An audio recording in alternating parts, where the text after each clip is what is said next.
Hi boys and girls, this is Miss Corkins again. Happy Thursday. Today we're going to cover chapters 5 and 6 in Unit 10, the westward expansion before the Civil War. Let's get started. Alright, so our agenda today, I'm going to state the objective and what we're expected to learn. We're going to discuss our big question for chapter 5. I will read chapter 5 to you and you will read chapter 6 on your own using the electronic reader that's attached to this video. The link is below. Then I'm going to explain the student work expectations, and then of course lastly our reminders and goodbyes. Our objective for chapter 5. I can explain how the Erie Canal boosted the country's economy and westward expansion. And in chapter 6, I can explain the concept of manifest destiny. So today we're going to learn about the Erie Canal and its effects on the economy, and also what manifest destiny is. Our big question for chapter 5, canals and railroads. What drove the need for better forms of transportation? So it's important to understand that while there were many new roads in the eastern part of the country that connected major towns, they were not always very reliable, and they were certainly not comfortable. Before the invention of the steamboat, people traveled by a stagecoach or a flatboat. The steamboat made it possible to move goods and people more quickly downriver and upstream. In this chapter, in chapter 5, you're going to learn about two other forms of transportation innovations. Chapter 5, Canals and Railroads. Connecting waterways. Though the steamboat was a very important invention, it could not answer all the transportation needs of the growing nation. Steamboats could only travel where the rivers ran. This posed a problem for people settling in an area between the Appalachian Mountains and the Mississippi River, where the rivers run mainly north and south. Anyone wishing to send goods east or west still had to rely on overland travel, which was slow, expensive, and often dangerous. Getting across the Appalachian Mountains posed an even bigger problem. Other than the Cumberland Gap, there were only a few lowland areas that passed through the mountains. One such place is the northern part of New York State. Rather than build a road there, however, DeWitt Clinton, who was the mayor of New York City and lieutenant governor of the state, had another idea. Why not build a canal, a waterway that would connect Lake Erie with the Hudson River? Here is the picture that you can see of what the map of the United States and the region looked at this time, and how they were thinking that they were going to start building the Erie Canal. Hard work. A canal would allow farmers near the Great Lakes to ship their corn, wheat, and hogs to Albany by water. From Albany, the goods could be shipped down the Hudson River to New York City. Clinton's proposal was breathtaking. Several canals had already been built in the United States. The longest, however, was only 27 miles long. Clinton's Canal, later called the Erie Canal, would be 363 miles long. That would make it the longest canal ever built in the United States. The canal was a challenge to build without modern tools such as chainsaw, steam shovels, and bulldozers. Every tree along the route had to be cut down by hand. All of the dirt had to be dug by thousands of workers, one shovel at a time. Many people felt the canal was an impossible task. Even Thomas Jefferson, who was always interested in new ideas, said that Clinton's idea was a little short of madness.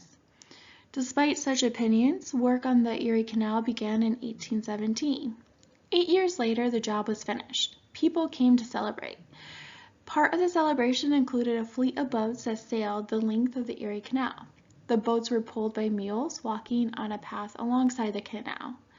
The boat set out from Buffalo at the western end of the canal on October 26, 1825. Clinton, who was now governor of New York State, rode on the first boat with 2 red, white, and blue barrels filled with water from the Lake Erie. The fleet arrived in New York Harbor 8 days later. The governor dramatized the great accomplishment by dumping the barrels of fresh water into the Great Lakes, into the salt water of the Atlantic Ocean. So this was just such a huge accomplishment, and it caused a lot of reason to celebrate. I couldn't even imagine what it could be like and the challenge and the difficulties of building a 363-mile long canal. Wow, this is super impressive. The Erie Canal was an instant success. Goods that had previously cost $1 to ship overland from Buffalo to New York City could now be sent for less than a dime, and in half the time. Increased trade caused Buffalo to grow from a small town into a large city. New York City became the largest city in the young nation. Other states rushed to copy the success of New York with the east-west canals of their own, even though none was as successful as the Erie Canal. These canals also encouraged settlement in the West.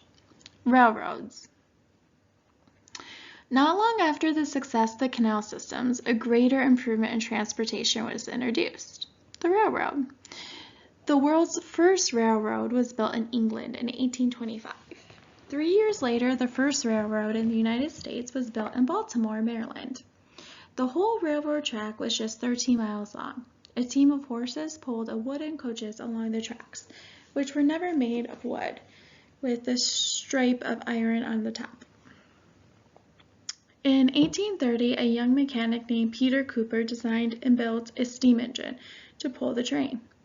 This locomotive, as Cooper called it, could reach a speed of 18 miles an hour. This was many times faster than a wagon or a canal boat.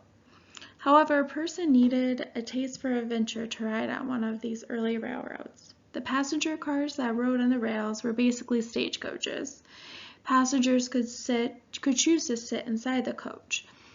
They also had the option to sit in a seat on the outside, located on the top of the rail car. Either way, passengers could expect to be showered with sparks and cinders from the locomotive's smokestack. One passenger riding inside a coach pulled by a locomotive counted 13 large holes burned in her dress on a trip just a few miles away. Of course, the trip was worse for the passengers riding on top. Smoke from the locomotive blew in the passengers' faces the entire journey. The coaches often jumped off the tracks. The steam engines had a nasty habit of blowing up. If the locomotive broke down, the male passengers had to get out and push the train to the next town.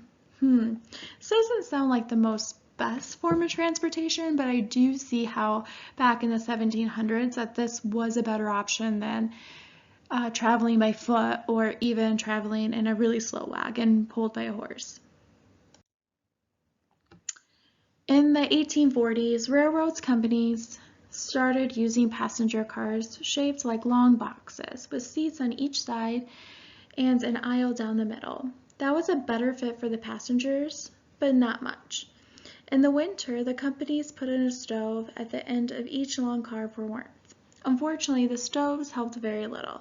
Passengers sitting near the hot stove roasted, while those sitting anywhere near the middle of the car still froze. At some stops, young boys climbed on a board with hot bricks to sell the passengers so they could warm their feet.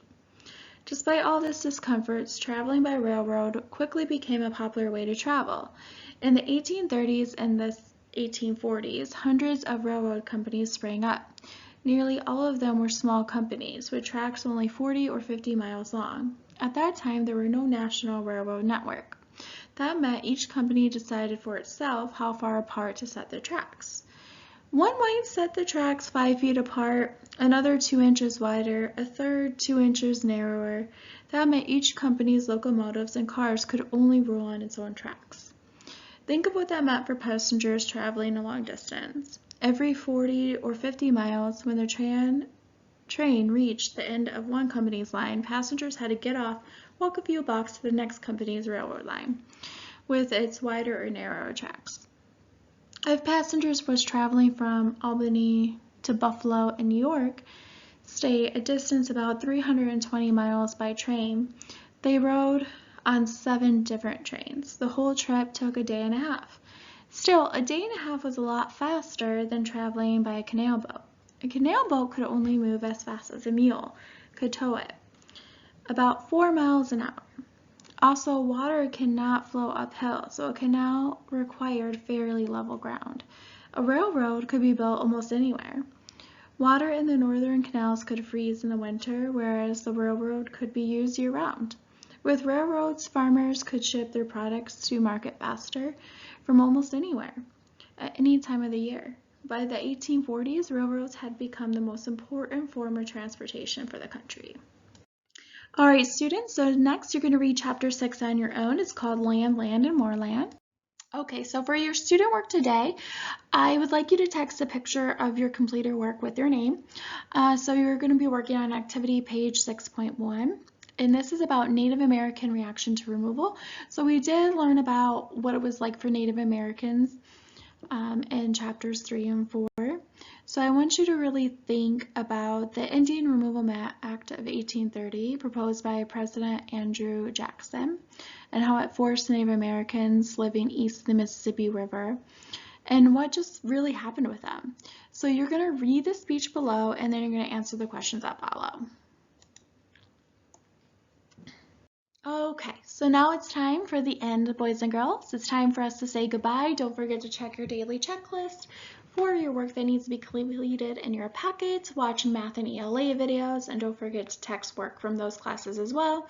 And if you need help, be sure to call or text me. My contact hours are from 7 a.m. to 7 p.m. All right, scholars, have a great day. Bye.